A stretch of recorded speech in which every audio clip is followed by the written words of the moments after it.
ಹೇಳ್ಕೊತಾರ. ಮತ್ತು ಉತ್ತಮನು 3 ತಿಂಗಳವರೆಗೆ ಯೋಗಾಭ್ಯಾಸನ ಹೇಳಿದ ಪ್ರಕಾರ ಮಾಡತಕ್ಕದ್ದು ಇದು ಯೋಗ್ಯವಾಗ್ಯದ. ಹಿಂಗ ಅಭ್ಯಾಸವನ್ನು ಮಾಡ್ರಿ ಎನ್ನುವಂಥದ್ದನ್ನ ಈ 21ನೇ ನುಡಿಯೊಳಗೆ ಹೇಳ್ಕೊತ ಹೋಗ್ತಾರ. ಇನ್ನ 4ನೇ ನುಡಿಯೊಳಗೆ ಏನ್ ಹೇಳ್ತಾರ, ಇದು ಎಲ್ಲ ಅನುಭವಕ್ಕೆ ಐತಿ. ನಾವು ಇದರಿಂದ ನಾವ್ ಎಲ್ಲವನ್ನ 3, 4, 5 ತರಂಗದೊಳಗ ಇದು ಅಧ್ಯಾಯದೊಳಗ ಸಂಧಿ ಒಳಗ ನಾವ್ ಎಲ್ಲ ತಿಳ್ಕೊಂಡು ಬಂದೇವಿ. ಸಂಧಿ ಒಳಗ ಎಲ್ಲಾ ವೇದಾಂತವನ್ನ ತಿಳ್ಕೊಂಡ್ ಬಂದಾಗ ಇವು ಮುಂದ ಕನಿಷ್ಠ ಮಂದಿಗೆ ಇದು ನಮಗ ಜ್ಞಾನ ಆಗ್ಲಾರ್ಕಿ ಕನಿಷ್ಠ ಮಂದಿಗೆ ಇದು ಹೇಳಕತ್ತಾರ. ಇದು ನಮಗ್ ದೌಡಿ ಅನುಭವಕ್ಕೆ ಬರ್ತದೆ. ಇದರ ಏನು ವಿಶೇಷತೆ ಇಲ್ಲ. ನಾವು ಸ್ವಲ್ಪ ಅನುಭವ ಇತ್ತು, ನಮ್ಗೆ ಅನುಭವಕ್ಕೆ ಬಿತ್ತು ಅಂದ್ರ ಜ್ಞಾನಿಗಳಿದ್ರು ಅಂದ್ರ ಜ್ಞಾನಿಗಳಿಗೆ 3 ತಿಂಗಳ, ಮಧ್ಯಮ ನಾದ ಪ್ರಿಯರಿಗೆ ಅವರಿಗೆ 6 ತಿಂಗಳ, ಮತ್ತು ಕನಿಷ್ಠರಿಗೆ ದೇಹ ಹಗುರಾಗಕ್ಕೆ ಇರ್ತದಲ್ಲ ಅವ್ರಿಗೆ 12 ತಿಂಗಳು ಮಾಡ್ಕೋತ ಆದ್ರ ಯೋಗನು ಸಿದ್ಧಿಸ್ತದ, ಜ್ಞಾನನು ಸಿದ್ಧಿಸ್ತದ.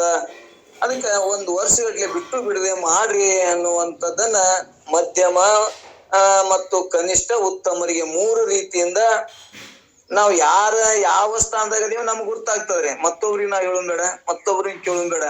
ಆದ್ರೆ ಇನ್ನೊಂದು ಜ್ಞಾನಿ ಚಿಹ್ನೆ ಮಾತ್ರ ಎಲ್ಲರಿಗೂ ಗೊತ್ತಾಗ್ತದೆ. ಜ್ಞಾನಿ ಎಂದ ಅನುಮಾನವೇಕೆ ನಿಜವಾಗ್ಲೂ ಹೇಳ್ಕೊತ ಬಂದಾರ. ಅವನ ಅಂಗ ತಾನೇ ಸೂಸ್ತದ. ಅಂದ್ರೆ ವಿಷಯಾಸಕ್ತದಲ್ಲಿ ಅವನಲ್ಲಿ ಏನದು ಲಕ್ಷ್ಯ ಇರುದಿಲ್ಲ. ಯಾರು ಉತ್ತಮನ ಮ್ಯಾಗ ಇವ ಉತ್ತಮದಾನ ಅನ್ನುವಂಥದ್ದು ಗುರ್ತಕ್ಕದ. ಯಾವಾಗಲೂ ಮಾಡುವ ತರ್ಕ ವಿಷಯಾದಿಗಳನ್ನೇ ತರ್ಕ ಮಾಡುವ ಮಧ್ಯಮದ ನಿಜಗುಂಡಲ್ಲಿ ಹೇಳ್ಕೊತ ಬಂದಾರ. ಮಧ್ಯಮದಾನ ಮತ್ತ ಅದನ್ನೇ ಮಾಡವ ಏನ್ ವಿಷಯದೊಳಗೆ ಸುಖ ಹೊಂದವ ಕನಿಷ್ಠದನ. ಅವ ಜ್ಞಾನಿ ಅಂತ ಅವನ್ ಯಾಕೆ ಅನುಮಾನ ಮಾಡ್ತಿರೋ ಅವಂಗ ತಾನೇ ಸೂಚಿಸ್ತದ. ಅವ ಮಾಡುವಂತ ಹೊರಗಿನ ವ್ಯವಹಾರಗಳಿಂದ ತಿಳ್ಕೊಳಕ್ ಬರ್ತದ ಅನ್ನುವಂಥದ್ದನ್ನು ಕೂಡ ನಿಜಗೊಂಡ್ರೆ ಜ್ಞಾನ ಪ್ರತಿಭಾ ಸ್ಥಳ ಹೇಳ್ಕೊತ ಬಂದಾರ. ಇರ್ಲಿ, ಈಗ ಇಲ್ಲಿ ಏನಾಗ್ಬೇಕಾಗ್ಯದಪ್ಪ ಅಂದ್ರ ಮಧ್ಯಮನು ಉತ್ತಮನು ಮತ್ತು ಕನಿಷ್ಠ ಹಿಂಗ ಸಾಧನೆ ಮಾಡೋದ್ರಿಂದ ಜ್ಞಾನ ಆಗ್ತದ ಅಥವಾ ಯೋಗ ಸಿದ್ಧಿಸ್ತದ ಅಂತೇಳಿ ಇನ್ನು 4ನೇ ನುಡಿಯೊಳಗೆ ಏನ್ ಹೇಳ್ತಾರ ಅಂದ್ರೆ ಇಲ್ಲಿ ಯೋಗ್ಯ ಅಭ್ಯಾಸವನ್ನು ಮಾಡಿದರೆ ಹಿಂಗ ಶಾಸ್ತ್ರವ ಕ್ರಮವಾಗಿ ಬಿಟ್ಟು ಬಿಡದೆ ಗುರು ಮುಖಾಂತರ ಹಿಂಗ ಅಭ್ಯಾಸ ಮಾಡಿದ್ರ ಅವಾಗ 12 ತಿಂಗಳು ಮಾಡಿದ್ರ ಆರೂಢತ್ವ ಲಭಿಸ್ತದ ಅಂತೇಳಿ ಹೇಳ್ಕೊತ ಬಂದಾರ. ಮತ್ತೊಬ್ರು ಏನ್ ಹೇಳ್ತಾರ, ಇವತ್ ನಮಗಿಲ್ಲಿ ಒಂದು ಮತವಾದಿ ಬರ್ತಾನ ಅಂದ್ರೆ ಶಂಕ ಮಾಡ್ತಾನ. ನಮ್ಮಲ್ಲಿ ಎಲ್ಲರಿಗೂ ಶಂಕ ಇರ್ತದ. ಶಂಕ ಮಾಡ್ತಾನ, ಏನ್ ಮಾಡ್ತಾನ, ಇಲ್ರಿ ನಾವ್ 12 ತಿಂಗಳು ಆದ್ರ ನಮ್ಗ ಬಾಳ ಪಾಪ ಅದ, ನಾವ್ ಬಾಳ ಕನಿಷ್ಠ ಅದೇವಿ, ನಾವ್ ಬಾಳ ಸಣ್ಣ ಜಾತಿವಿ, ನಮಗೆ ಹೆಂಗಿದು ಆಗ್ತದನು ಸಾಧ್ಯ ಅದನು ಆಗುದಿಲ್ಲ ಅಂತೇಳಿ ಮಂದಿ ನೀವ್ ಏನ್ ಹೇಳ್ಕೊತ ಬಂದಿರಿ. ಒಬ್ಬೊಬ್ರು ಏನ್ ನಂಬ್ಕೊಂಡಿರ್ತಾರ, ಮತವಾದಿಗಳು ಒಬ್ಬೊಬ್ರು ಏನ್ ಹೇಳ್ತಾರ, ನಿಮ್ ಪ್ರಾರಬ್ಧ ಇದ್ದಂಗ ಆಕ್ಕದ, ಪ್ರಾರಬ್ಧನ ತಪ್ಸಕ್ ಬರುದಿಲ್ಲ ಅಂತ ಹೇಳ್ತಾರ. ನೀವ್ ಏನ್ ಹೇಳ್ತೀರಿ, ಹಿಂಗ 12 ತಿಂಗಳ ಬಿಟ್ಟು ಬಿಡದಾಗ ಸಾಧನೆ ಮಾಡಿದ್ರ ಕನಿಷ್ಠ ಇದ್ದು ಮನುಷ್ಯಗೂ ಜ್ಞಾನ ಆಕ್ಕದ ಅಂತ ಹೇಳ್ತೀರಿ. ಮತ್ತ ನಮಗ್ ಹಂಗ ಹೇಳ್ಯಾರಲ್ಲ, ನಾವ್ ಹಂಗ ತಿಳ್ಕೊಂಡ್ ಬಂದೇವಲ್ಲ, ಇದು ಹೆಂಗ ನಮಗ ಸಮನ್ವಯ ಆಕ್ಕದ ಅಂತೇಳಿ ಇಲ್ಲಿ ಒಬ್ಬ ಮತವಾದಿ ಶಂಕ ಮಾಡ್ತಾನ. ಅದಕ್ಕೆ ಇಲ್ಲಿ ಅವ್ರು ನಿಜಗುಂಡ್ ಏನ್ ಹೇಳ್ತಾರ, ಇಲ್ಲಿ ಅವ್ರು ಏನ್ ಹೇಳ್ತಾರ, ಎಂತ ಕನಿಷ್ಠ ಇದ್ರು ಕೂಡ ಎಂತ ಅಧಮ ಇದ್ರು ಕೂಡ ಜ್ಞಾನ ಮಾಡ್ಕೊಳಕ್ ಬರ್ತದ ಅನ್ನುವಂಥದ್ದನ್ನ ನಾವ್ ಮೊದಲೇ ಹೇಳ್ಕೊತ ಬಂದಿ ಪಲ್ಲವಿಯೊಳಗ. ಉತ್ತಮ ನಮಗ್ ಶಾಸ್ತ್ರ ಹೇಳಕ್ ಬರುದಿಲ್ಲ, ನಮ್ಗ ಸಂಸ್ಕೃತ ವ್ಯಾಕರಣ ವಚನಗಳನ್ನ ನೆಪ್ಪಿಡಕ್ ಆಗುದಿಲ್ಲ. ಆದ್ರ ಅದು ಹೇಳಿದಂತೆ ಗುರು ಹೇಳಿದಂತ ಆಚರಣೆ ಒಳಗ್ ನಾವ್ ತಂದೇವಂದ್ರ ಅಲ್ಲಿ ಕರ್ಮಗಳನ್ನ ನಾವ್ ಹೇಳ ಮುಂದ ಅದು ನಮ್ಗ ಅನುಭವಕ್ಕೆ ಬಂತು ಅಂದ್ರ ಸಂಚಿತ ಆಗಾಮಿ ಪ್ರಾರಬ್ಧ ಕರ್ಮಗಳನ್ನ ಹೇಳ ಮುಂದ ಕ್ರಿಯಾಮಾಣ ಕರ್ಮದೊಳಗ ಗುರು ಹೇಳಿದನ್ನ ನಿತ್ಯ ನೈಮಿತ್ತಿಕ ಕಾಮ್ಯ ಅವು ಪ್ರಾಯಶ್ಚಿತ ನಾವ್ ಹಿಂಗ ಮಾಡ್ಕತಾ ಕರ್ಮ ಮಾಡ್ದೇವಂದ್ರ ನಮಗ ಜ್ಞಾನ ಆಗ್ತದ. ಜ್ಞಾನದ ದ್ವಾರ ಇವೆಲ್ಲ ಪಾಪ ಅಜ್ಞಾನ ಆ ಜ್ಞಾನಾಗ್ನಿ ಒಳಗ ಸುಟ್ಟು ಭಸ್ಮ ಆಕ್ಕದ. ಜ್ಞಾನಾಗ್ನಿ ಸರ್ವ ಕರ್ಮಾಣಿ ಭಸ್ಮಾತ್ ಕುರತಿ ಅರ್ಜುನ ಪ್ರಮಾಣ ಅದ. ಹಿಂಗ ನಾವು ಇಲ್ಲಿ ತಿಳ್ಕೊಳಕ್ ಹೋದೇವಂದ್ರ ನಾವು ಕನಿಷ್ಠ ಅಧಿಕಾರಿಗೂ ಕೂಡ ಹೇಳಕ್ ಬರುದಿಲ್ಲ, ಅವಾಗ ಸ್ಮರಣ ಶಕ್ತಿ ಇರುದಿಲ್ಲ. ಆದ್ರ ಆಚರಣೆ ಮಾಡಕ್ ಮಾತ್ರ ಎಲ್ಲರಿಗೂ ಬರ್ತದ. ಒಳಗ ಅಂತಃಕರಣ ಶುದ್ಧ ಮಾಡ್ಕೊಳಕ ಎಲ್ಲರಿಗೂ ಸಾಧ್ಯ ಅದ. ಗುರು ಹೇಳಿದ ವಿಶ್ವಾಸ ಇಟ್ಟು ನಂಬಿಕೆ ಇಟ್ಟು ಇವತ್ ನಮ್ ಗ್ರೂಪ್ನಾಗ 1-2-3 ಅದಾರಿ, ಅವ್ರ ಹೆಸರನ್ನ ಅವ್ರು ಹೇಳ್ಬೇಡ ಅಂತಾರ. ಅವ್ರು ಇಷ್ಟು ಒಂದು ಶ್ರದ್ಧಾ ನಂಬಿಕೆ ಅದ ಆ ಗುರುವಿನ ಮ್ಯಾಗ, ಒಂದು ದೇವ್ರ ಮ್ಯಾಗ, ಸಿದ್ಧಾರ್ಥ ಮ್ಯಾಗ, ಈ ವಿಷಯಗಳ ಮ್ಯಾಗ ತುಚ್ಛ ಮಾಡುವುದಾಗ್ಲಿ ಅವ್ರು ಇಷ್ಟು ಒಂದು ಪ್ರೇಮ ಮಾಡ್ತಾರ, ಇಷ್ಟು ಪ್ರೀತಿಸ್ತಾರ. ಮತ್ತ ಅವ್ರಿಗೆ ಏನ್ ಅನ್ಬೇಕು ಅಂದ್ರ ಅವ್ರು ಹೇಳಕ್ ಬರುದಿಲ್ಲ, ಮಾತನಾಡಕ್ ಬರಂಗಿಲ್ಲ, ಆದ್ರ ಅವ್ರು ಉತ್ತಮ ಅಧಿಕಾರಿಗಳೇ. ಯಾರು ಆಚರಣೆಗೆ ಹೋಗ್ತಾರ ಅಂದ್ರ, ಆಚರಣೆ ಅಂದ್ರೆ ಏನು? ಈ ವಿಷಯಾದಿ ಸುಖಗಳು ಕನಿಷ್ಠದವು, ತನ್ನ ಸುಖ ಆತ್ಮ ಸುಖ ಶ್ರೇಷ್ಠದ. ಆ ಸುಖವನ್ನ ಅನುಭವಿಸಕ್ಕೆ ಯಾರು ಸಾಧನೆ ಮಾಡ್ತಾರ? ಹೇಳವ್ರಿಗೂ ಸಾಧನೆ ಮಾಡಕ್ ಆಗಂಗಿಲ್ಲ. ಹೇಳವ್ರು ಅವ್ರು ಉಣಂಗಿಲ್ಲ, ಅವ್ರು ಮಾರ್ಕೊತ ಹೋಗ್ತಾರ. ಯಾರು ಅದನ್ನ ತಮ್ಮ ಅನುಭವಕ್ಕೆ ಅನುಭವಿಸಿ ಮತ್ತೊಬ್ಬರಿಗೆ ಹೇಳ್ತಾರಲ್ಲ, ಅವ್ರು ಮಾತ್ರ ಆ ಸುಖವನ್ನು ಅನುಭವಿಸ್ತಾರ. ಇವತ್ತ ವ್ಯಾಪಾರಸ್ಥ ಏನ್ ಮಾಡ್ತಾನ? ಎಲ್ಲಾ ಮಾಲ್ ತರ್ತಾನ, ಅವ ತಿನ್ನಕಲ್ಲ, ಮೊದಲು ಮಾರ್ತಾನ, ರೊಕ್ಕ ಬೇಕಾಗ್ಯದ ಅವಾಗ. ಅದನ್ನ ಮಾರಿ ರೊಕ್ಕ ಒಳಗ ಲಾಭ ಪಡಿತಾನ. ಅವ ಮತ್ತೊಂದು ವಿಷಯ ಅವ ಭೋಗಿಸ್ತಾನ. ಅವ ತಲೆ ಮ್ಯಾಗ ಹಣ್ಣು ಹೊತ್ಕೊಂಡ್ ಅಡ್ಡಾಡ್ತಾನ. ಅವ ಹಣ್ಣು ತಿನ್ನುದಿಲ್ಲ. ಅವ ಯಾಕೆ ತಿನ್ನಲ್ಲ ಅಂದ್ರ ಅವ ರೊಕ್ಕ ಬೇಕಾಗ್ಯದ. ಅವ ಮಾರಿ ಏನ್ ತಿಂತಾನಂದ್ರ, ಅವ ರೊಕ್ಕ ತಗೊಂಡು ರೊಕ್ಕದಿಂದ ತನಗೇನ್ ಬೇಕಾಗ್ಯದ, ಸ್ಟಾರ್ ಆಗ್ಬಿಟ್ಟು ಅಂತ ಬೇಕಾದನ್ ತಿಂತಾನವ. ಆದರೆ ಉತ್ತಮ ಅಧಿಕಾರಿ ಮೊದಲು ತಾನು ತಿಂದು ಅದನ್ನ ಏನ್ ಮಾಡ್ತಾನ? ಉಳಿದದ್ದನ್ನ ಮತ್ತೊಬ್ಬರಿಗೆ ಹಂಚಿಕೊಡ್ತಾನ. ಅಂದ್ರೆ ಆತ್ಮಜ್ಞಾನವನ್ನ ಮೊದಲು ಅನುಭವಿಸ್ತಾನ. ಅನುಭವಿಸಿ ಹಿಂಗ ಆನಂದ ಅದಪ್ಪ, ನೀವು ಅನುಭವಿಸ್ರಿ ಅಂದಾಗ ಕನಿಷ್ಠ ಹೇಳ್ತಾನೆ, ನಮ್ಗ ಅನಾಕ್ ಬರುದಿಲ್ರಿ, ನಮ್ಗ ಹಾಡಾಕ್ ಬರುದಿಲ್ಲ, ನಮಗ್ ಹೇಳಾಕ್ ಬರುದಿಲ್ಲ. ಹಿಂಗ ನೀವು ಅಂತವ್ರಿಗೆ ಉತ್ತಮರಂತ ನೀವ್ ಹೇಳ್ತಿರಲ್ಲ, ಅದು ಉತ್ತಮರಲ್ಲ. ಯಾರು ಆಚರಣೆ ತರ್ತಾರ, ಯಾರು ಜ್ಞಾನವನ್ನ ಮಾಡ್ಕೊಂಡು ಆ ಸುಖವನ್ನ ಅನುಭವಿಸ್ತಾರ, ಅನುಭವಿಸೋನಂತಲ್ಲಿ ಗುಣಗಳು ಹೆಂಗಿರ್ತಾವ ಅಂದ್ರೆ ನೋಡಿ, ಅವನ ವೃತ್ತಿ ಹೆಂಗಿರ್ತಾವ ಅಂದ್ರೆ ಶಾಂತ ಸ್ವಭಾವ, ವಿನಯ ಸ್ವಭಾವ, ಸರಳ ಹೃದಯ. ನಾವ್ ಇವತ್ ನೋಡ್ರಿ ಎಲ್ಲರಿಗೂ ಗುರ್ತಾಕದ್ರಿ, ಅವಂತ ಜ್ಞಾನವನ್ನು ಹೊಂದಿದವ. ಎಷ್ಟೇ ಅವನಲ್ಲಿ ಒತ್ತಡಗಳಿದ್ರು ಕೂಡ ಎಷ್ಟು ಸಹಜವಾಗಿ ವಿನಯದಿಂದ ಶಾಸ್ತ್ರ ಕೇಳೋರು ನಮ್ಗೆಲ್ಲರಿಗೂ ವಿನಯ ಇರ್ಬೇಕು. ಅಹಂಕಾರ ನಮ್ಮ ಗ್ರೂಪ್ನಾಗ ಇಲ್ಲ. ಒಂದೊಂದ್ ಗ್ರೂಪ್ನಾಗ ಮಾತಾಡ್ತಿರ್ತಾರ. ನಮ್ಮ ಗ್ರೂಪ್ನಾಗ ನೋಡಿದ್ರ ಎಲ್ಲರಿಗೂ ಶರಣಾತ್ರಿ, ಎಲ್ಲರಿಗೂ ನಮಸ್ಕಾರ, ದೊಡ್ಡವರಲ್ಲ, ಜಾತಿ ಇಲ್ಲ, ಧರ್ಮ ಇಲ್ಲ. ಹಿಂಗ ಭಾವ ಬೆಳೀತು ಅಂದ್ರ ಆ ಆನಂದವನ್ನ, ಪರಮಾನಂದ ಅನುಭವನ ಅನುಭವಿಸಕ್ ಬರ್ತದ. ಕನಿಷ್ಠ ಮಂದಿಗೂ ಬರ್ತದ ಅಂತ ಹೇಳೋ ಉದ್ದೇಶ. ಒಬ್ಬೊಬ್ರಿಗೆ ಹೇಳೋರಿಗೆ ಬರ್ತದ, ಹೇಳಿದ್ರೆ ಅವರೇ ಜ್ಞಾನಿಗಳಾಗ್ತಾರ. ಅಂದ್ರ ಅವ್ರು ಗೌರವ ಪಡಿತಾರ, ಅವ್ರು ಮಾರ್ಕೋತಾರ, ಆದ್ರ ಅವ್ರು ಅನುಭವಿಸುದಿಲ್ಲ.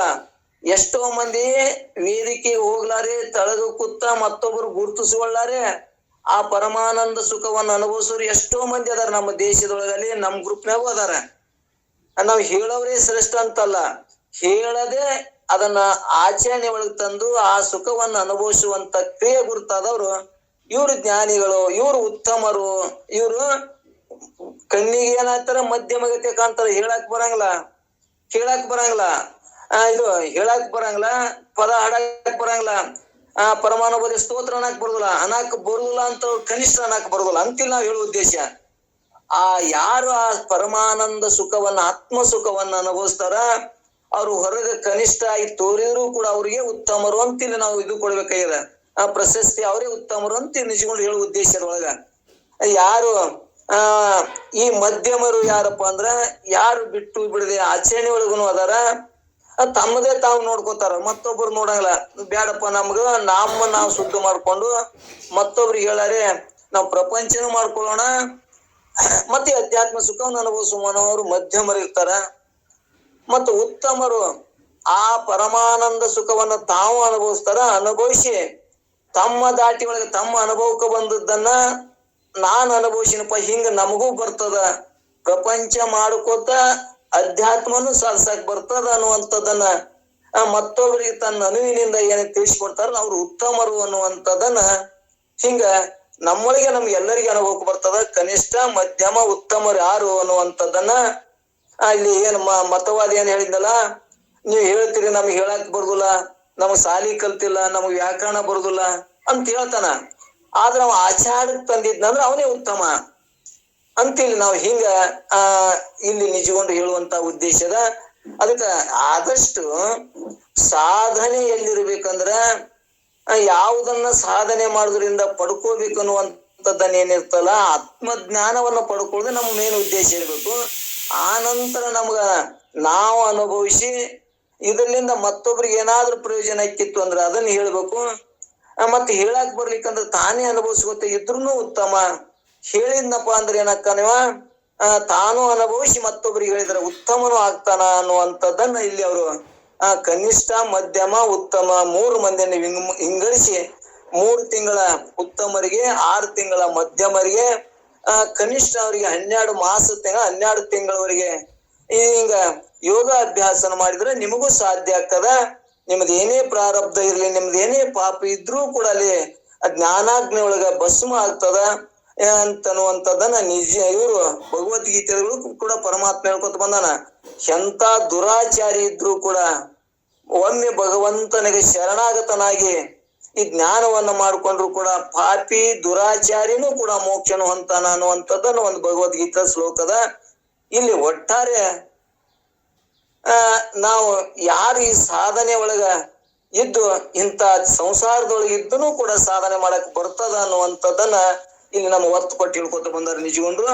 ಇಲ್ಲಿ ಮುಂದೆ ಏನ್ ಹೇಳ್ತಾರೆ, 4ನೇ ನುಡಿ ಒಳಗ ಯೋಗಾಭ್ಯಾಸನ ಮಾಡ್ಲಿಕ್ಕೆ ಆರೂಢತ್ವ ಬಂದೇ ಬರ್ತದ ಅನ್ನುವಂಥದ್ದು. ಆರೂಢ ಅಂದ್ರ ಒಂದೇ, ಜ್ಞಾನಿ ಅಂದ್ರು ಒಂದೇ, ಮತ್ತು ಮುಕ್ತ ಅಂದ್ರು ಒಂದೇ ಅನ್ನುವಂಥದ್ದ ಮುಂದೆ ನಾವು ಈ ನುಡಿ ಒಳಗೆ ತಿಳ್ಕೊಳ್ಳೋಣ. ನೀತದಿಂದ ಅಭ್ಯಾಸ ಕ್ರಿಯೆಗಳ ನಿಂತೊಲಿನನು ನಯನ ಉಳಿಯದೆ ಮಾಳ್ಪವರಿಗೆ ಪ್ರಿಯತಮೆ ಕೇಳು. ಆಗುವುದು ಆರೂಢ ಕ್ರಿಯೆ ಬಳಿಕೊಂದು ನಿಲ್ಲದ ನಿಜ ಅನ್ನುವಂಥದ್ದನ್ನ ಈ ನುಡಿ ಒಳಗೆ ಹೇಳ್ತಾನ. ಅವ ಆರೂಢ ಆಗ್ತಾನ. ಅವ ಯೋಗಾಭ್ಯಾಸ ಮಾಡೋದ್ರಿಂದ ಎಲ್ಲರಲ್ಲಿ ಪ್ರೇಮ ಉಳ್ಳವನಾಗ್ತಾನ, ವಿನಯ ಉಳ್ಳವನಾಗ್ತಾನ, ಮತ್ತು ಸಹಜ ಹೃದಯ ಉಳ್ಳವನಾಗ್ತಾನ. ಸಹಜ ಇರುದು, ಎಂತ ಒತ್ತಡ ಬರ್ಲಿ, ಎಂತ ಟೆನ್ಷನ್ ಬರ್ಲಿ, ಯಾರೇ ಏನೇ ಇರ್ಲಿ ಅಂದ್ರೂ ಸಹಜವಾಗಿ ಸ್ವೀಕಾರ ಮಾಡ್ತಾನವ.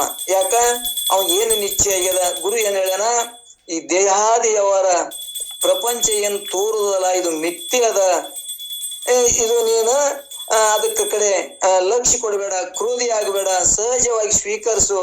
ಇವು ಪ್ರಾರಬ್ಧ ಮ್ಯಾಗ ನಮ್ಮ ನಿಂದ ಮಾಡ್ತಾರ, ಪ್ರಾರಬ್ಧ ಮ್ಯಾಗ ರೋಗ ರುಜಿನ ಬರ್ತಾವ. ನೀನು ಏನಾಗಬೇಡ, ಇಲ್ಲಿ ಕ್ರೋಧಿ ಆಗಬೇಡ, ಸಹನೆ ಮಾಡ್ಕೋ. ಸಹಜವಾಗಿ ಇರಾಕ ಜ್ಞಾನಿಗಳಿಗೆ ಮಾತ್ರ ಬರ್ತದ, ಆರೂಢರಿಗೆ ಮಾತ್ರ ಬರ್ತದ, ಎಲ್ಲರಿಗೆ ಬರುದಿಲ್ಲ. ಅದಕ್ಕ ನೀನು ಸಹಜದಿಂದ ವಿನಯದಿಂದ ಜ್ಞಾನಿ ಆರೂಢ ಉತ್ತಮನು ಇರ್ತಾನ ಅನ್ನುವಂಥದ್ದನ್ನ ಇಲ್ಲಿ ಅವರ ಅಂಗ ತಾನೇ ಸೂಚಿಸ್ತದೆ. ಅಂದ್ರೆ ಲೌಕಿಕರಿಗೂ ಕೂಡ ಇದು ಗುರ್ತಾಕ್ಕದ ಅನ್ನುವಂಥದ್ದನ್ನ ಬಹಳ ಮಂದಿ ಇಲ್ಲಿ ಹೇಳ್ಕೋತ ಬಂದಾರ. ಎಲ್ಲರೂ ಇಲ್ಲಿ ಹೇಳುವ ಉದ್ದೇಶ ಏನೈತೆ ಅಂದ್ರ ಅವರ ಕ್ರಿಯಾದಿಗಳ ಮ್ಯಾಗಿನೇ ಗುರ್ತಾಕ್ಕದ ಅನ್ನುವಂಥದ್ದನ್ನ ಇಲ್ಲಿ ಹೇಳ್ತಿರ್ತಾರ. ಒಬ್ಬರು ಶಾಸ್ತ್ರ ಹೇಳ್ತಿರ್ತಾರ, ಏನೇನು ಹೇಳ್ತಿರ್ತಾರ, ಆದ್ರ ಅವ್ರು ಏನು ಮಾಡ್ತಿರ್ತಾರ, ಮತ್ತ ವಿಷಯಾದಿ ಸುಖದ ಒಳಗನೆ ಅವ್ರದ್ದು ಭೋಗದ ಲಕ್ಷ್ಯ ಅಲ್ಲಿ ಇರ್ತದ. ಇದನ್ನ ಹೇಳ್ತವೆ, ಇದನ್ನ ಹೇಳಿ ರೊಕ್ಕ ತಂದು ಮತ್ತ ನಾವು ಎಲ್ಲಿ ಭೋಗ ಮಾಡ್ತೇವೆ, ವಿಷಯಾದಿ ಒಳಗೆ ಭೋಗ ಮಾಡ್ತೇವೆ. ಅಂದ್ರೆ ಇದು ಏನಿದು, ತಾನು ಆತ್ಮನೇ ಇದೀನಿ, ಇಂಥ ಸುಖ ಅದ ಅನ್ನುವಂಥದ್ದನ್ನ ಹೇಳ್ತೇವೆ. ಹೇಳಿ ಈ ಸುಖವನ್ನ ಅನುಭವಿಸದೆ ಮತ್ತ ಅದನ್ನ ಹೇಳಿ ರೊಕ್ಕ ತಂದು ನಾವ್ ಎದಕ್ಕ ಅಂದ್ರ ವಿಷಯಾದಿ ಹೊರಗಿನ ಭೋಗದ ವಿಷಯಕ್ಕೆ ನಾವು ಖರ್ಚು ಮಾಡ್ತೇವಂದ್ರ ಇವಾಗ ಹೆಂಗ ಜ್ಞಾನಿ ಅನಿಬೇಕು ಅನ್ನುವಂಥದ್ದನ್ನ ಇಲ್ಲಿ ನಿಜಗೊಂಡು ಹೇಳುವಂತ ಒಂದು ಸೂತ್ರ ಕಲೆ. ಅದಕ್ಕೆ ನಾವು ಹೇಳಲಿಕ್ಕೂ ಕೂಡ ಗುರು ಹೇಳಿದ ಮ್ಯಾಗ ವಿಶ್ವಾಸ ಇಟ್ಟು ವಿನಯದಿಂದ ಜ್ಞಾನವನ್ನು ಮಾಡ್ಕೊಂಡು ನಾವು ಗುರುತಿಸಿಕೊಳ್ಳದೆ ಈ ಪರಮಾನಂದ ಸುಖವನ್ನು ಅನುಭವಿಸಕ್ ಬರ್ತದ ಅನ್ನುವಂಥದ್ದನ್ನ ಎಲ್ಲರಿಗೂ ಈ ಸೂತ್ರ ನೆನಪಿಟ್ಕೋಬೇಕು. ಇವ್ರು ನಮಗ ಕೊನೆಗೆ ಎಷ್ಟು ಗಟ್ಟಿ ಮಾಡ್ತಾರಂದ್ರ ನಮ್ ಎಲ್ಲರಿಗೂ ಪ್ರಪಂಚದೊಳಗಿದ್ದು ವ್ಯವಹಾರ ಮಾಡ್ಕೋತಾನು ಈ ಸುಖವನ್ನ ಅನುಭವಿಸಕ್ ಬರ್ತದಲ್ಲ ಅನ್ನುವಂಥದ್ದನ್ನ ನಮ್ಗ ಇದ್ರ ಒತ್ತು ಕೊಟ್ಟು ಹೇಳ್ಕೊತ ಬಂದಾರ. ಅದಕ್ಕೆ ಅಂತ ಜ್ಞಾನವನ್ನ ನಾವು ಪಡ್ಕೊಳ್ಳೋಣ ಅನ್ನುವಂಥದ್ದನ್ನ ಈ 4 ನುಡಿಗಳನ್ನ ಇಲ್ಲಿ ಮುಗಿಸಿ ಹೇಳಿದ ಮೇರೆಗೆ ಯೋಗಾಭ್ಯಾಸನ ಯಾರು ಪ್ರೇಮದಿಂದ ವಿನಯ ಗುಣವುಳ್ಳವನಾಗಿ ಮಾಡುತ್ತಾರೋ ಅವರು ಯೋಗಾರೂಢನೆಂದು ಹೇಳಿಸಿಕೊಳ್ಳುತ್ತಾರೆ. ಮಾಡತಕ್ಕದ್ದು ಯಾವುದೊಂದು ಕ್ರಿಯೆ ಇಲ್ಲ, ಅದು ಸತ್ಯವಾಗಿದೆ. ಅಂದ್ರ ಮಾಡತಕ್ಕದ್ದು ಯಾವುದು ಕ್ರಿಯೆ ಇಲ್ಲ ಆರೂಢನಿಗೆ, ಜ್ಞಾನಿಗೆ. ಜ್ಞಾನಿ ಅಂದ್ರೇನು, ಮನಸ್ಸಿನ ಕಾರ್ಯಗಳನ್ನ ಮಾಡುವುದು ಬಿಡುದು, ಮನಸ್ಸಿನ ಕ್ರಿಯೆಗಳು.